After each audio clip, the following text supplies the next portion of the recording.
मंगलम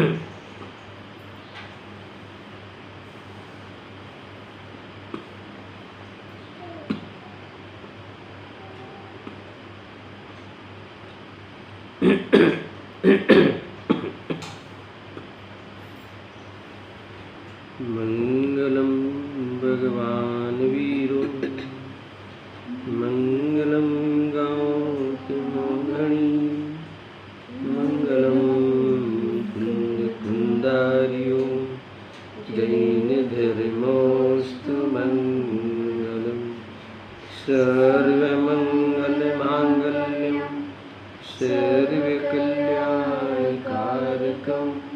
प्रधानम सर्वधर्माणां जैनं जयतु शासनं जैनं जयतु शासनं। नमस्मै साराय स्वानुभूत्या च काश्यते चित्स्वभावाय भावाय सर्वभावान्तर्मुच्यते।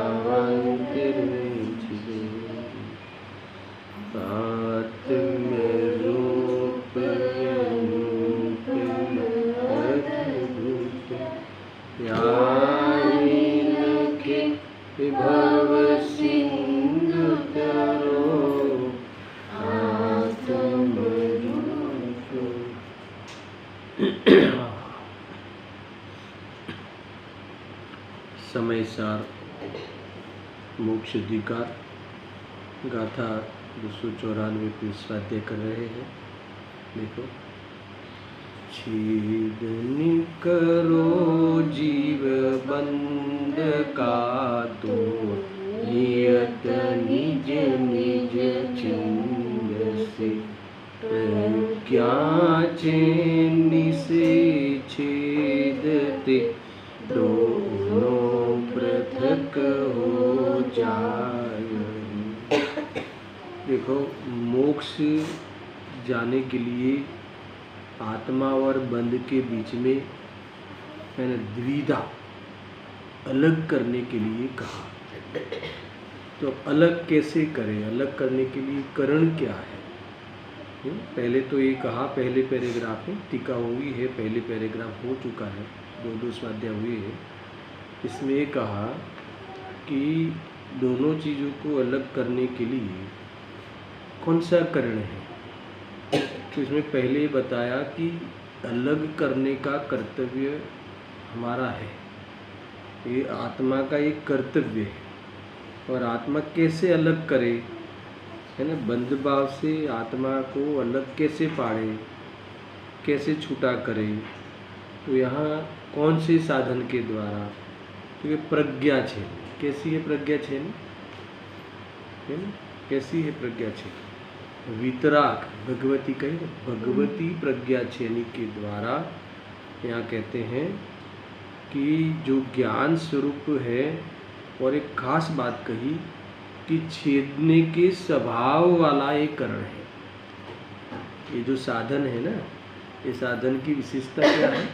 छेदने के स्वभाव वाला है।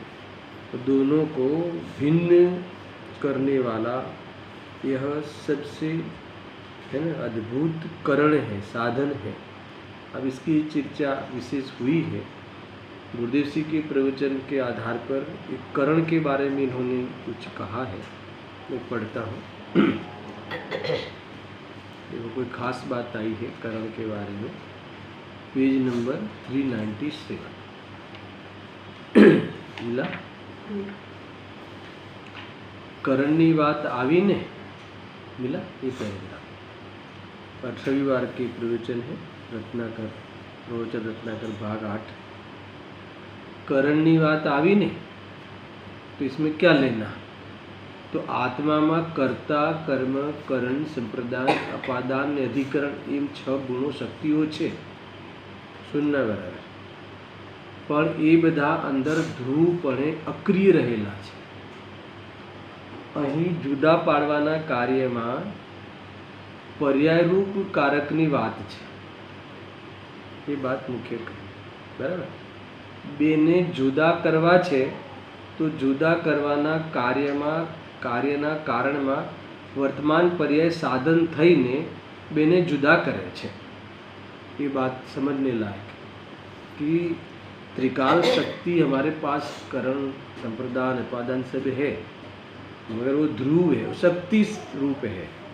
मगर ये यहाँ जो कौन सा लेना, करण में क्या लेना, तो कि वर्तमान जो पर्याय है, हमारी जो ज्ञान की पर्याय है, जो प्रगट ज्ञान है, जो उपयोग लक्षण रूप अपनी स्वच्छता में स्वपर का विभाग करता हुआ प्रवृत्ता है, उसके द्वारा, उस लक्षण के द्वारा हमें इस रागादि भावों से भिन्न भेद ज्ञान करने का प्रयोग करना चाहिए। ये कह रहे हैं। देखो अब यहाँ खास बात ये आई कि त्रिकाળી શક્તિઓ છે એ તો ધ્રુવ છે, બરાબર ને, એ તો ધ્રુવ છે, તો उसमें तो कोई कार्य होता नहीं। અને વિકાર છે એ दोष છે, जो शुभ भाव है, व्यवहार है, वो सब दोष है। એને તો પરમાં નાખી દીધો, માટે બે સાધન છે નહીં।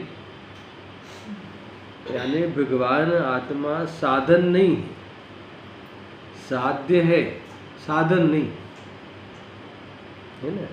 देखो आश्रयभूत साध्य है और प्रकट करने रूप साध्य रत्नत्रय है, समझ में आया। मगर भगवान आत्मा भी साधन के रूप में नहीं है। जो भगवान आत्मा का दर्शन करे, भगवान आत्मा को प्रसिद्ध करे, वह ज्ञान, वह वर्तमान पर्याय में चल रहा हुआ ज्ञान है ना, वो ज्ञान ही साधन है। उस साधन के द्वारा हमें ये सब कार्य साधना है, ये मुख्य है। तो यहाँ कहा है, એટલે અહીં કહે છે કે કર્તા ભગવાન આત્મા તેના કરણ સંબંધી ઊંડી વિચારણા કરતા, आगे लेते हैं, ये है ना। जो देखो विकार છે तो दोष છે, એને तो परमा नाखी दीधो, वो पर में गया और त्रिकाली दूर शक्ति में कार्य है नहीं। इसीलिए यहाँ कहते हैं कि दोनों साधन नहीं, स्पष्ट लिखा है। कौन साधन नहीं हो, बहुत भारी पड़े। भगवान आत्मा मुक्ति का कारण नहीं है। अब ये बात समय से आपको चला रहे और कहे भाई वो कारण नहीं है, तो न किसी का कारण है कि न वो किसी का कार्य है। ये तो जब उससे भगवान आत्मा को दर्शन करे तब उपचार से उसे कारण कहा जाता है। वास्तव में कारण तो तत्समय की योग्यता में वह ज्ञान, उस अपने ज्ञान को ज्ञान में स्थापे, अर्थात तो ज्ञान स्वयं जानन रूप ज्ञान के द्वारा वेद ज्ञान रूप वर्ते, वही एकमात्र साधना है, उपाय है, आराधना है। यही कहा है। देखो विकार तो दूसरी चीज़ है, विकार से तो कोई निर्विकारता का ज्ञान होगा नहीं, और वो त्रिकाली शक्ति है, तो दोनों साधन छे नहीं। એટલે ही कहे छे। देखो अभी ये बात भगवान आत्मा की इतनी महिमा करने वाले गुरुदेव श्री अब ये कहे कि भगवान आत्मा मोक्ष का साधन नहीं है, है?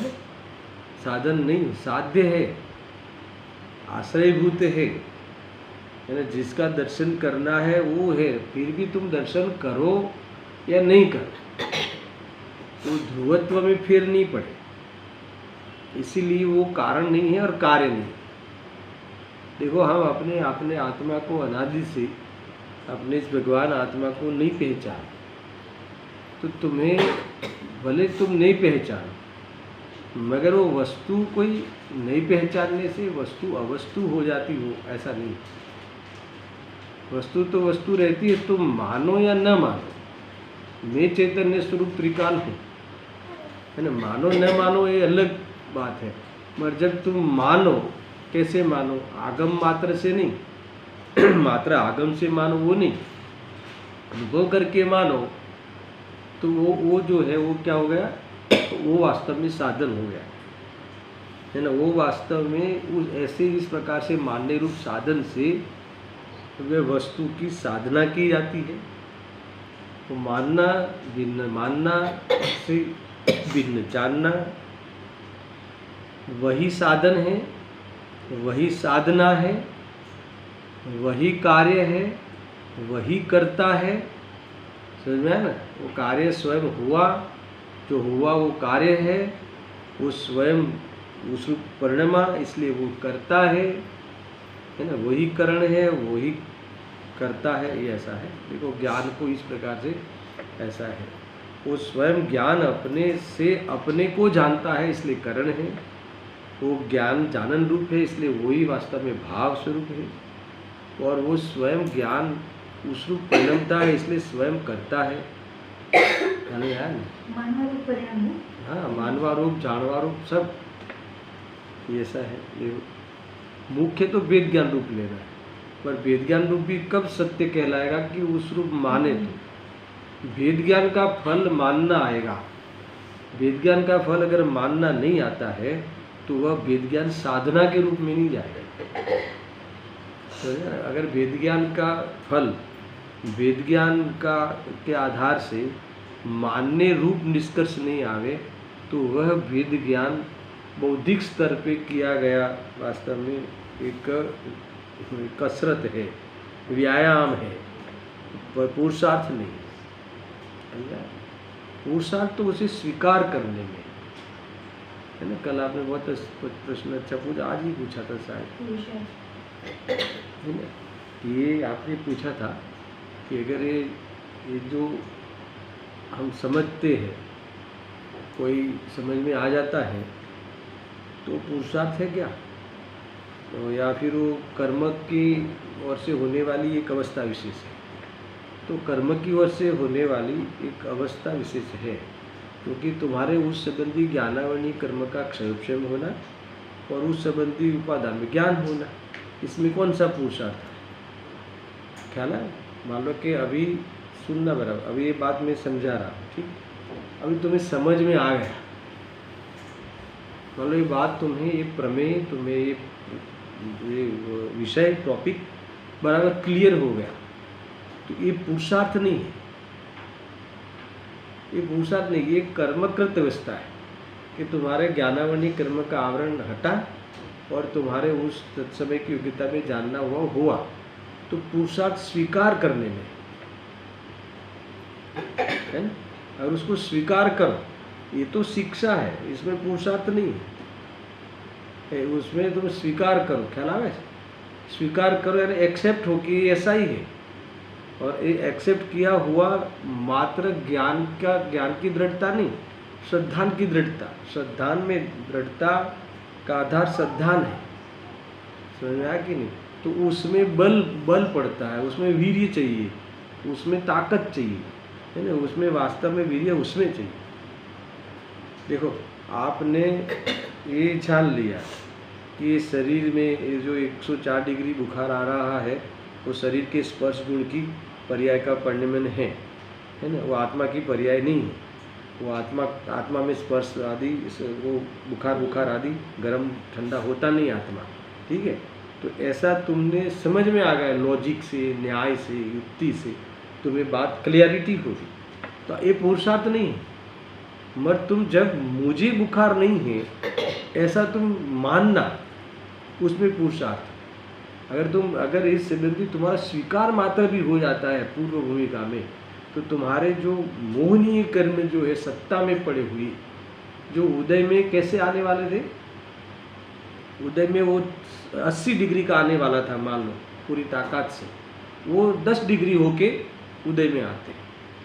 अरे उदयावली में आके स्तिम्बुक संक्रमण, उदयावली में आ गए कि भी उदय में आना है, अभी उस समय भी संक्रमित हो जाता है, समझा ना। इतनी ताकत है आत्मा के भाव में निमित्त बना पाकर कर्म में अफड़ा तफड़ी हो जाती है, ऐसा है। बाकी कोई जानने वानने में तो वो तो तुम्हारे ज्ञान का ज्ञेय बना मात्र, अभी तुम्हें एक विषय चला, पर वो स्वीकार होने में ये जो अपन गर्भित सुत्ता लेते हैं वो इस प्रकार का लेवल आ जाना कि तुम्हारे श्रद्धा खोटी है, वो ढीली पड़े, तुम्हें विरक्ति रहे, विषयों में जमे नहीं, तो ये सारी ये सब स्वीकार के अंतर्गत होने वाली सब क्रियाएं है, होने वाले सब सिम्टम्स है, ख्याल है कि नहीं? ऐसा लेना। तो बातें मुख्य थी। देखो इसीलिए बात तो यहाँ से कहाँ से आई, ये सब बात यहाँ से आई कि ये जो ध्रुव जो है शक्ति या कर्ता कर्म करण ऐसी अनंत शक्ति का भगवान आत्मा है ना, अनादि से अनंत काल तक रहने वाला भी है। बात इसकी नहीं है, वो तो है ही। तो वो कारण नहीं बनता है ना। कारण तो वास्तव में उपासवा में आवतो थको शुद्ध है। अगर तुमने उपासा नहीं तो ये शुद्ध तिजोरी में रह गया तो क्या फायदा, उसकी उपयोगिता तो हुई नहीं, उसका लाभ तो कुछ हुआ नहीं, तो क्या फायदा। यहाँ कह रहे हैं देखो ત્રિકાળી સહાય એ આગે એટલે અહીં કહે છે કે એક કર્તા ભગવાન આત્માને તેના કરણ સંબંધી ઊંડી વિચારણા કરતા નિશ્ચયને ખરેખર જોઈએ તો પોતાનાથી ભિન્ન કરણનો અભાવ હોવાથી ભગવતી પ્રજ્ઞા જ્ઞાન સ્વરૂપ બુદ્ધિ છેદનાત્મક કરણ છે। આ આત્માની અનુભૂતિની દશા જે પર્યાયની વાત છે અને તે પર્યાય કરતાથી ભિન્ન હોવાથી ફરીથી અને તે पर्याय कर्ताથી पर्यायवानથી भिन्न होती नहीं, ये बात है। तो विज्ञान की पर्याय है ना, वो बाहर से नहीं आती। देखो बाहर में तो साधन है ही नहीं, बाहर यानी कोई सुब्बा में से, विकल्प में से, देवशास्त्र गुरु में से, उसमें से अगर ये बात होगी, ये काम होगा, उससे कार्य होगा, तो ये तो अज्ञान है ना। ये जो करण साधन बाहर में है ही, और बाहर का अवलंबन लेना राग है, और उससे उसको कारण मानना मिथ्यात्व है, अज्ञान। ये तो तुम पहले नंबर में सीख लेना। तुम्हारा जो करण है, साधन है ना, उसका अपने से भिन्न होने का अभाव है, यानी वो अपने में ही पाया जाएगा, अपने से भिन्न नहीं हो सकता। साधन, कोई भी चीज़ का साधन वो वस्तु में होता ही है, इसीलिए क्योंकि वस्तु का उस रूप परिणमन करने का आधार उस वस्तु में ही होता है। समझ में आया ना। कोई भी चीज़, वो शिकंजी में खटास आना है ना, खटासु प्रकट होना, वो नींबू में अपना धर्म होता ही होता है, वही प्रकट होता है। तुम लाख प्रयास कर लो, दूसरी चीज़ कितनी भी गुण मिलाओ तो उसमें खटास नहीं आएगी। जिसमें से आनी है वो स्वयं उसके पास खटास प्रकट करने रूप योग्यताएँ हैं, वही उसका साधन है। प्रकट कर ले तो वो साधा ऐसा कहा जाएगा, और अंदर में शक्ति पड़ी है तो पड़ी है, वो तो वास्तव में उसका कोई मतलब यहाँ नहीं है, ऐसा कहा। साधना करो है ना। अगर तुम मेरे पास बहुत धन है ना, मगर खर्चो नहीं तो धन का क्या करें, खर्चे ही नहीं तो धन का क्या करें। बहुत विद्या है, बहुत होशियार से, बहुत होशियार से, पर बढ़े नहीं तो शू करूँ। बहुत होशियार, वो कहते कि अगर पढ़े तो ये नंबर 1 लेके आए, पर पढ़े तो तुम्हारी पढ़ने की क्षमता है, उसमें क्या। देखो मोक्ष जाने की क्षमता तो हर जीव में है, अभव्य में भी है, तो अकेली क्षमता होने से क्या होगा। ये तो क्षमता है, उसका परिचय नहीं था, इसलिए परिचय कराया। त्रिकाल क्षमता है और पर्याय में वर्तमान क्षमता है। तो ये यहाँ कहने वाली बात यहाँ आ गई। देखो सुनना, और भी लिखा है उन्होंने, तो कई बार लिखा है। आहा वितराग जैन परमेश्वर एम कहे छे कि दुखनी दशाना भाव અને આનંદ સ્વરૂપ ભગવાન આત્મા એ બેને જુદા કરવા હોય તો કર્તા એ આત્મા છે ને સાધન એ આત્મા છે। हाँ थोड़ी देर पहले लिया ना, वही परिणमता है, आत्मा ही करेगा, दूसरा कोई नहीं करेगा, इसलिए आत्मा करता है। और वो स्वयं वो उस जानन स्वरूप उसका स्वभाव होने से वही उसका साधन, और वो जानेगा तो कर्ता हो गया, और जानन रूप उसका साधन हो गया। आया ख्याल में। तो जानन है, वही उसका साधन है, और वो साधन का प्रयोग किया, किसने किया, वो जानन स्वरूप नहीं किया। वो जानन जो पर्याय है ना, उसमें ही वो जानने रूप में हूँ, और ये पर मैं नहीं हूँ, इस रूप उसने जानन में जान लिया। ये जानन स्वरूप है, ये यही जानने वाला मैं हूँ, ऐसा जान लिया। ये है जाननारो जनाए। ये बात में बहुत रहस्य, बहुत उल्टा लिया गया इसको। इसको सोपर प्रकाशन में घुसा दिया, ऐसा नहीं। जाननारो ज जणाय छे, पर जणातुं नथी, उस दिशा में नहीं जाना। बहुत गलत हो गया है ना। जाननारो ज जणाय छे, पर नहीं जणाता। तो ये बात में जो ले गए ना, जो भी जिसने भी इस लाइन में चला गया, वो लाइन में नहीं जाना ही नहीं। देखो ये यानी ये जानने रूप है ना, वही मैं हूँ ऐसा जणावे, ऐसा जाने, है ना। ये जाणनारो छे, आत्मा जाणनारो छे, अथवा जाणनारो छे ए आत्मा छे, जाणनारो छे ए आत्मा छे, एम ज्यारे जणाय एनुं नाम जाणनारो जणाय। आत्मा ने आत्मा जाणनारो छे एम जणाय એટલે આત્મા કરનારો નથી એમ જણાય। ખ્યાल आया कि नहीं? उस दिशा में जाना था। मैंने तो कई बार कहा कि समय सार में जब भी ये जानन रूप जानने की बात आवे तो इसका अकर्ता ही अर्थ निकलना है। जानता नहीं है और जानता है, ये बात समय सार की है नहीं। अरे जानता है, उसी बल से तो ज्ञाता दृष्टा तो सिद्ध करना है। ज्ञाता दृष्टा सिद्ध करोगे तो अकर्ता सिद्ध होगा। पर का कर्ता नहीं है, ज्ञाता दृष्टा। तुम रोटी के कर्ता नहीं हो, तुम रोटी के ज्ञाता हो। अब तुम पहले से कह दो कि नहीं वो ज्ञाता हो ही नहीं, जानता ही नहीं आत्मा, जाननारो ज जणाय छे। अरे तुम ज्ञाता हो ऐसा जिस दिन तुमने जाना तो एनुं नाम जाननारो छे एम जाण्युं। आया ख्याल? हूँ आ जाणनारो छे, आ जाणनारो छे एम जणाय, एम हूँ आने आत्मा जाणनारो छे एम जणाय, है ने। जाणनारो ए रीते जाणनारो छे एम जणाय तो करनारो छे बात उड़ी जाए छे, करनारो छे बात निकल जाती। बात हो गई। और करनारो छे बात निकल गई तो वितरागता आ गई, है ना। तो ये पर का आकर्ता और जानने में तो आया तो स्वयं का तो कर्ता हुआ। स्वयं का करता है ऐसा नहीं।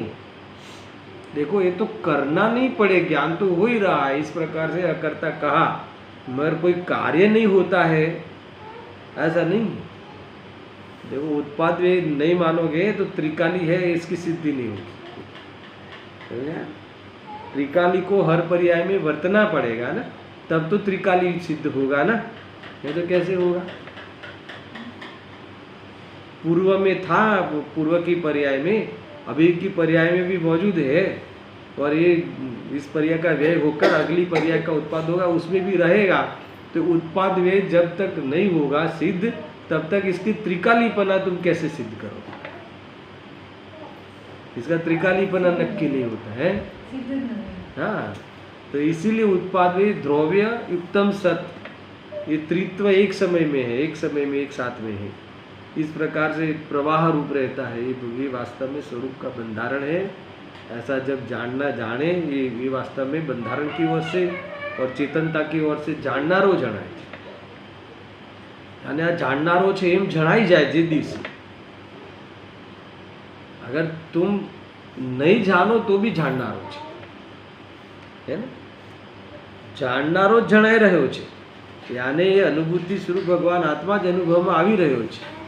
यानी आत्मानी अनुभूति जाणवा रूपे ज परिणमी रह्यो छे आत्मा, एम एनो अर्थ बी एम ज छे। अनुभूति स्वरूप भगवान आत्मा अनुभवमां आवी रह्यो छे, અને अनुभूति જ થઈ રહી, हर समय जाण रूप જ परिणमी रह्यो छे।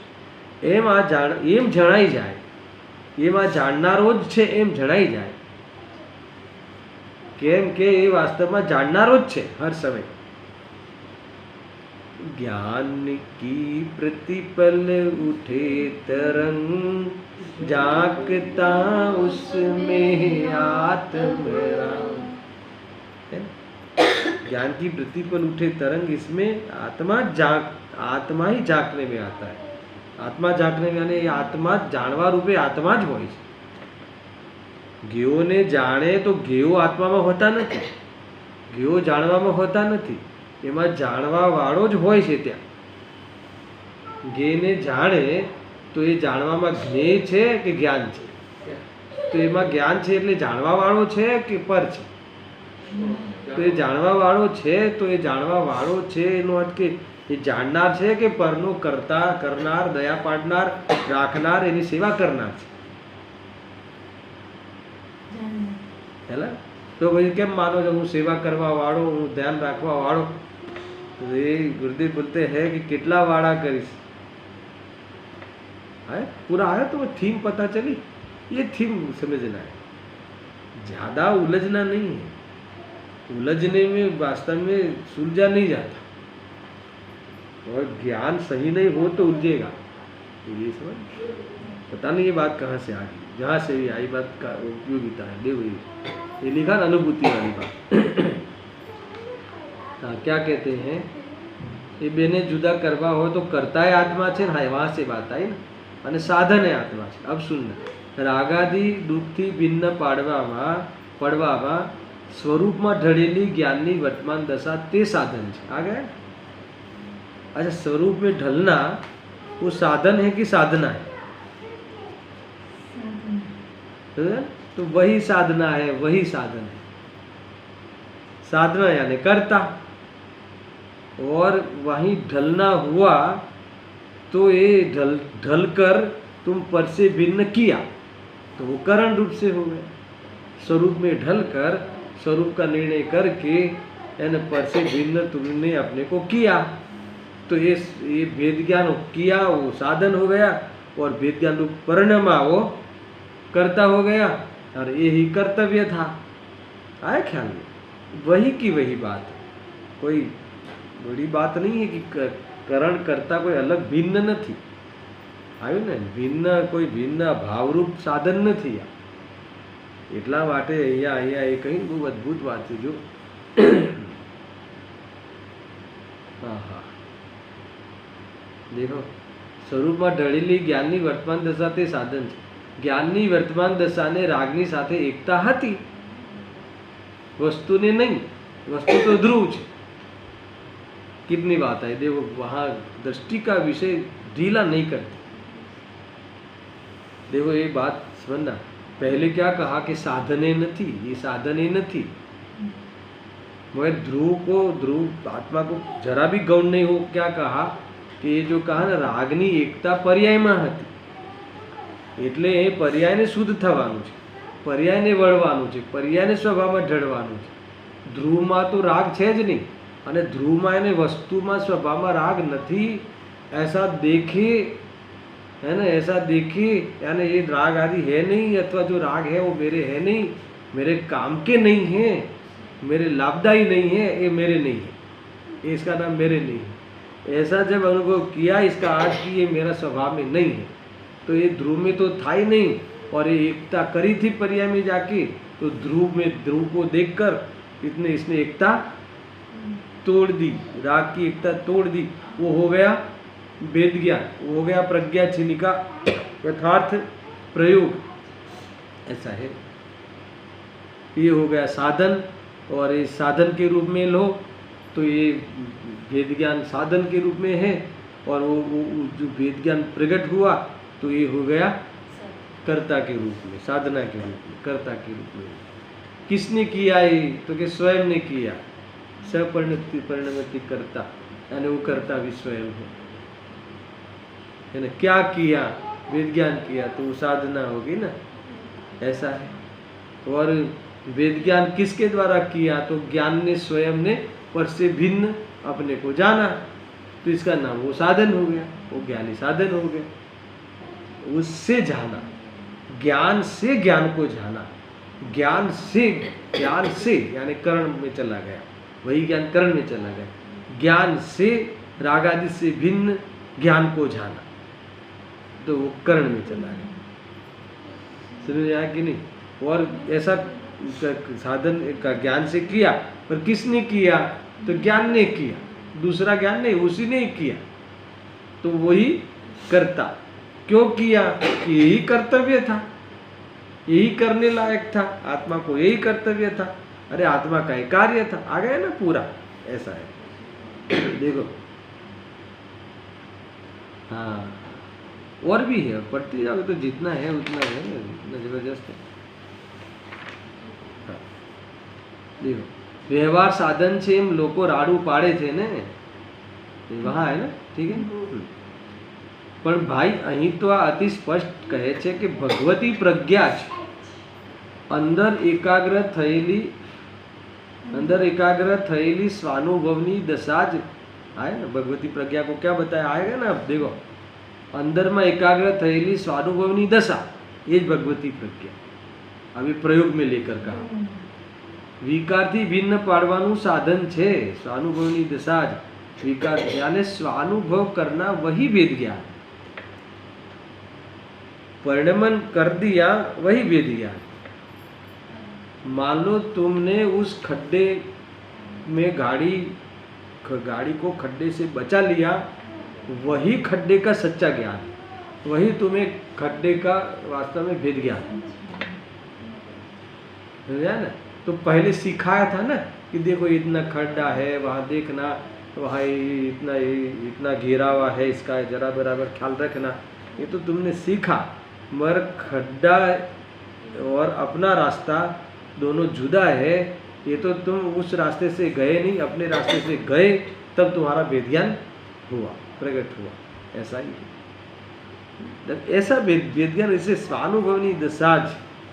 बहुत मुझे इतना अच्छा लगा, मैंने मार्किंग किया इधर, है ना, कि वास्तव में विकारથી भिन्न પડવાનું સાધન શું છે? તો ભગવતી પ્રજ્ઞા જેમ કીધું ને, શું છે ભગવતી પ્રજ્ઞા? तो अंतर में एकाग्र थयेली स्वानुभवनी दशा है। देखो आप अभी थोड़ी देर पहले आए थे बराबर, तो आप इस घर में आए, बगल वाले के घर में नहीं गए। इसका अर्थ है कि तुम्हें वेद ज्ञान रूप परिणमन है। अपना घर और पराया घर, उस संबंधी तुम्हारा परिणमन है, समझा? तो ये यही है, यानी पर से तुम्हारा पहले तो दृष्टि में छूटा, तो वो वेद ज्ञान का प्रारंभ हो गया, फिर वो वेद ज्ञान का विकास हुआ, यानी वो वेद ज्ञान का विकास होना वो केवल ज्ञान तक चला जाएगा। समझा? सब पदार्थों को भिन्न स्वरूप में रहकर जानना, ऐसा है, ऐसा है। देखो ये बातें आई और निकालो 398 पेज। ये जो पहला पैराग्राफ हमने पढ़ा ना टीका का, उसी के संदर्भ में ये चर्चा की है, इसलिए मैं साथ में ले रहा हूँ। तो पूरी नहीं हुई गाथा, जनरली हम गाथा पूरी होने के बाद लेते हैं ना अलग से, पर इस समय मुझे लगा कि साथ में ही ले लेते हैं। उस पैराग्राफ के संदर्भ में ये 5-6 पेज गुरुदेव सिंह ने कहा है, बोले हैं, तो उसमें से कुछ अंश में पढ़ रहा हूँ। किसने कहा कि आप राग को और आत्मा को जुदा पाड़ने के लिए कह रहे हो, पर कभी आप ये भी कहते तो, अंतिम प्रश्न ले लो, यानी ये भी कभी आप पहले ऐसा कहते थे कि राग ने आत्मा तो जुदा भिन्न જ છે, એમ આપ જ કહો છો, મિલા है ना। ये तो फिर अब जुदा पाड़वा એટલે શું? એ તો તમે ભિન્ન જ છો, અડતા જ નથી, એમ તમે જ આગળ કહી આવ્યા છો। હવે ભિન્ન કરવાની વાત ક્યાંથી લઈ આવ્યા? પછી પહેલા વળી પાછી મહેનત કરવાની આવી, આને તો એમ પ્રમાદી છે। अब देखो, हाँ बराबर है, जुदा જ છે, તેઓ जुदा જ છે, हम अपनी बात से कोई फिरने वाले नहीं, पर એને जुदा मान्या છે क्या? ऐसे बात में कोई सरल है, मगर मुझे कुछ आपको यहाँ कोई फोकस कराना है कि जुदा मानना वही जुदा करना है, जुदा मानना वही जुदा करना है, जुदा मानना वही जुदा जानना है, जुदा मानना वही उसका त्याग है, वही प्रत्याख्यान है। देखो ये मेरे कुछ नहीं लगते, तो ये त्याग हो गया। ये मेरे सब कुछ लगते हैं, ग्रहण हो गया। वस्तु में कोई फिर बदली नहीं हुई, वस्तु में कोई यहाँ आ गई, वस्तु में वहाँ आ गई, ऐसा नहीं। हाँ, मेरा माना तो मान लो कि वो मेरा जानना भी हुआ और वो वास्तव में मेरा हो गया, मेरा कर लिया। करने की भाषा बोलूं तो क्रिया की, वही देखो ऐसा यही है। ऐसा देखो ये वो होता ना शादी का जब प्रसंग होता है, शादी का, वो 7 फेरे पड़ते हैं। इसके बाद वो जो पिताजी होता कन्या का, उसके बाद कहता है ना, आप हमारी इस सुकन्या को स्वीकार करो, ग्रहण करो। तो कैसे करते हो? है हाँ, कैसे ग्रहण करो का क्या? वो कहते हैं कि ग्रहण किया। क्या किया? वो तो वहीं बैठी है। क्या किया? ग्रहण क्या किया? यानी आज से वो हमने अपना मान लिया। इसका अर्थ है कि वो मेरी हो गई, हमारी एक बच्ची अब हमारे घर की हमारी होगी। भले अभी ये 1 दिन के बाद वापस आपके घर आएगी, 1 महीना रहेगी, फिर भी अब हमारी होगी। तो कहाँ से हो गई हमारी? मानने में हुई। अभी त्याग करो। तो यही है, बस इतना ही है। यही है, त्याग करने में भी इतना है कि ये हमारी नहीं है, वो द्वेष पूर्वक नहीं। वो देखो, इसीलिए हमारी नहीं है, उससे पहले गुरुदेव जी कई बातें कहते हैं। हमारी नहीं है, उससे पहले वो क्या है और मैं क्या हूँ, फिर हमारी नहीं है वाली बात आएगी। सुनना बराबर से। तो वो एक भगवान आत्मा है। आया ध्यान में ना? वो भाव नहीं है, वो एक भगवान आत्मा है। वो वास्तव में गुण पर्यायवत पूरा एक द्रव्य है, और मैं भी पूरा द्रव्य हूँ। इसीलिए वो मेरा और मैं उसका, ऐसी कोई बात घटित नहीं होती। इस आधार से वो मेरा नहीं है। वो खुद अपना है, मैं खुद अपना हूँ। वो खुद अपने गुण पर्याय का है, मैं खुद अपने गुण पर्याय में व्याप्त हूँ। इस कारण से वो मेरा नहीं है। समझ में? वो बाकी झगड़े वाला मेरा नहीं है वाला वो नहीं। आज तो मेरा कुछ नहीं लगता है ना, वो द्वेष वाला नहीं।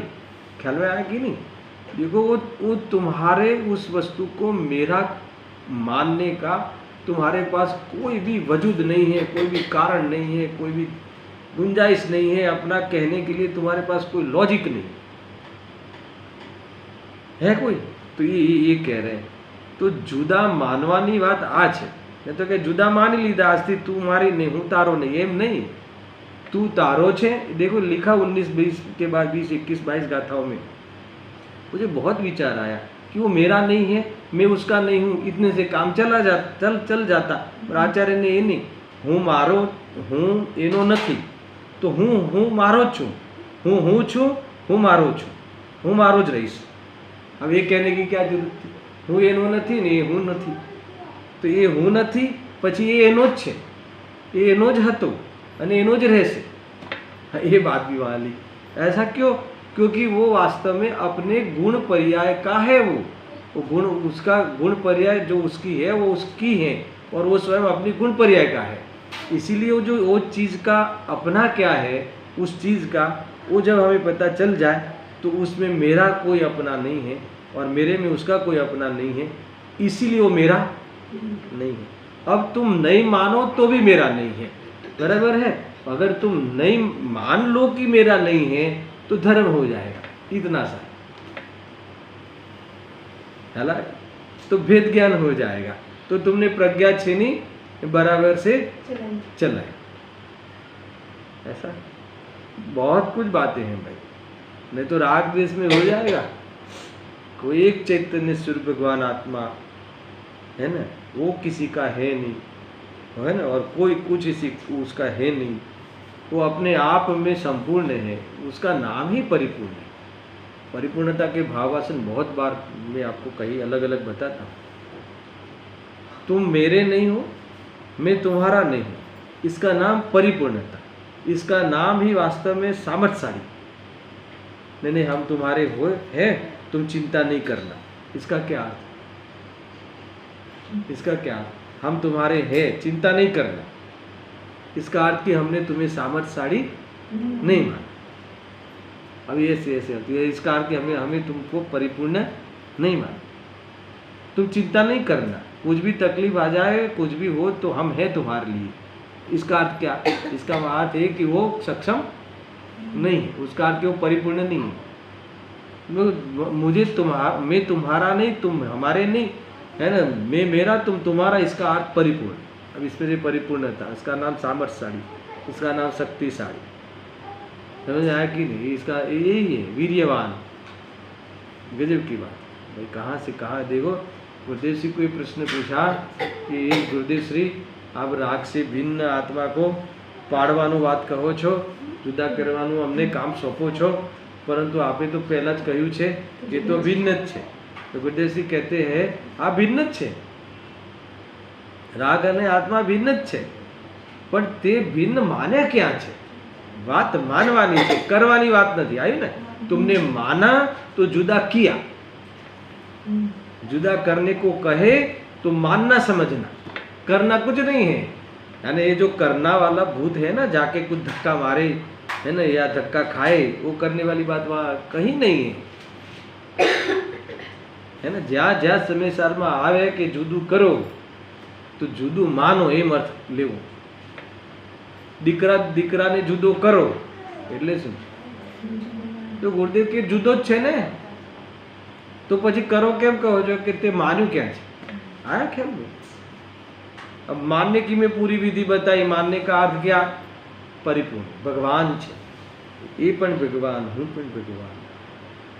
જ્યારે બે ભગવાન, બધા ભગવાન, તો ત્યાં પછી એક ભગવાન એકબીજાના કેવી રીતે હોઈ શકે?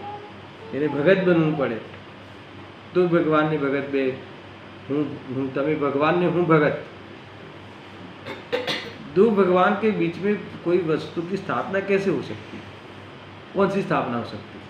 वंदे वंदक कौन हो ही नहीं सकती। ऐसी बात यहाँ है। देखो કેટલી વાતો છે। બીજી ચીજ મારી છે એમ માન્યું છે ભાઈ, બગડે બે એમ બીજી ચીજ મારી છે એમ માન્યું છે, એ મોટો બગાડ છે। શુભાશુભનું પરિણામ અને આત્મામાં બગાડ છે। એને ભિન્ન કરવા પ્રજ્ઞા જ્ઞાનની અનુભવ દશા એ એક જ સાધન છે। આત્માનો અનુભવ થાય તો આ બીજાનો હું મારામાં મેળવીને અનુભવ કરું છું, છૂટી જાય, એનું નામ ભેદ જ્ઞાન। सीधी सीधी बात, इतनी सी है। देखो देखो गजब, आप पेज नंबर 399 निकालो, इसका पूरा अपन ले लेते हैं। इस पैराग्राफ के संदर्भ में जितनी बात आई है। आहा શું કહી?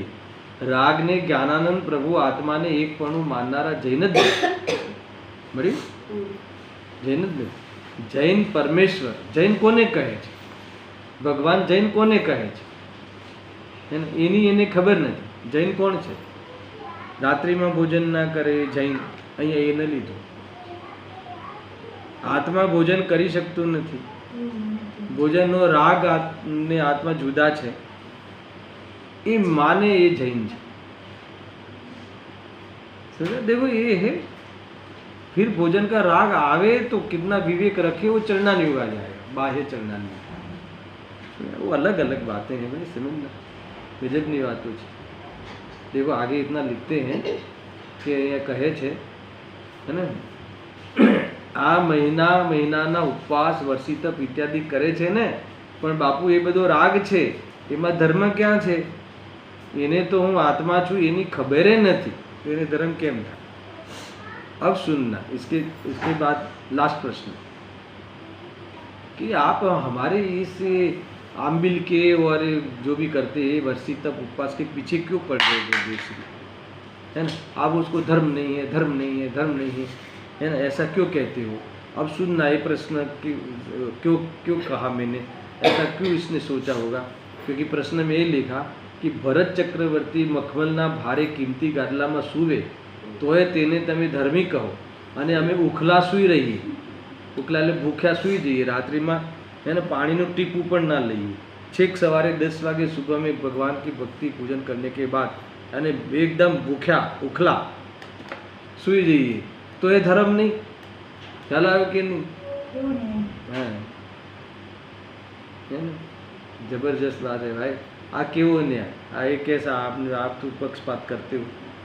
बापू गोदड़े सूवे ने न सूवे एनी साथे धर्म ने शो संबंध छे? एनी साथे संयम ने संबंध भले होय, धर्म ने संबंध नहीं, है ना। आत्माना धर्म ने तो वितरागता साथे संबंध छे, ऐसा है। अंदर राग साथे एकपणું જેને છૂટી ગયું છે તે ધર્મી છે, અને રાગથી જેને એકપણું છે તે અધર્મી છે। આહા, ભરત ચક્રવર્તીની 96,000 રાણીઓ હતી, છતાં રાણીઓ અને તે સંબંધી રાગ એમાં એકપણું ન હતું.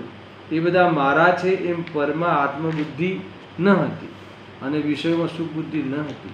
અને કોઈ શરીરથી બ્રહ્મચર્ય પાળે ને એના શુભરાગમાં એકપણું કરે, बात खत्म, जीरो हो गई. देखो, અને શુભરાગને ભલો જાણે તો તે મિથ્યા દ્રષ્ટિ જ છે. આવું ઝીણું ભાઈ, गजब की बात. ये जो कौन है ना, એ માત્ર શરીરથી બ્રહ્મચર્ય પાળે હે ને એ અને શુભ ભાવ રાખે અને એમાં ધર્મ મનાવે તો કહે છે કે મિથ્યા દ્રષ્ટિ.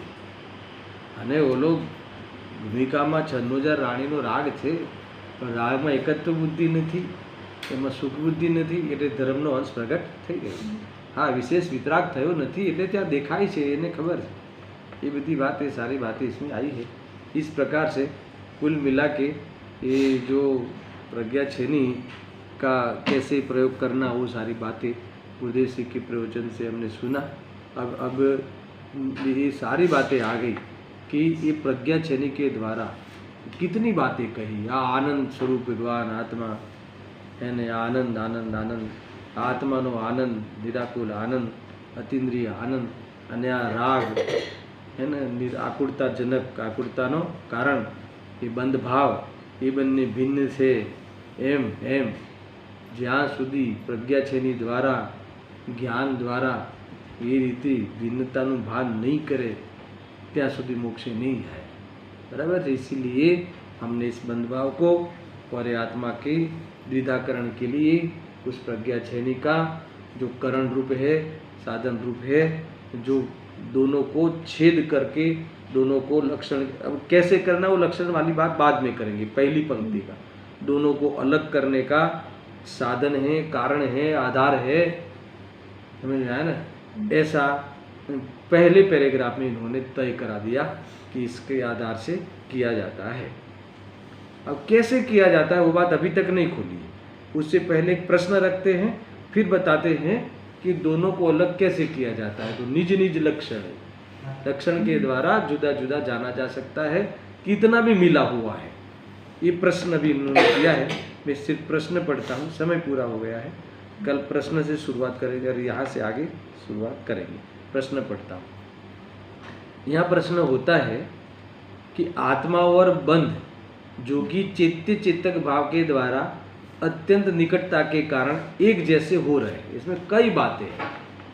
अब चैत्य किसको कहा, अभी थोड़ी देर पहले तो उसको भिन्न कहना है, कहा था भिन्न करना है, भिन्न पाड़ना है, और उसे चैत्य नाम नहीं दिया. रागादि भाव को चैत्य कहा.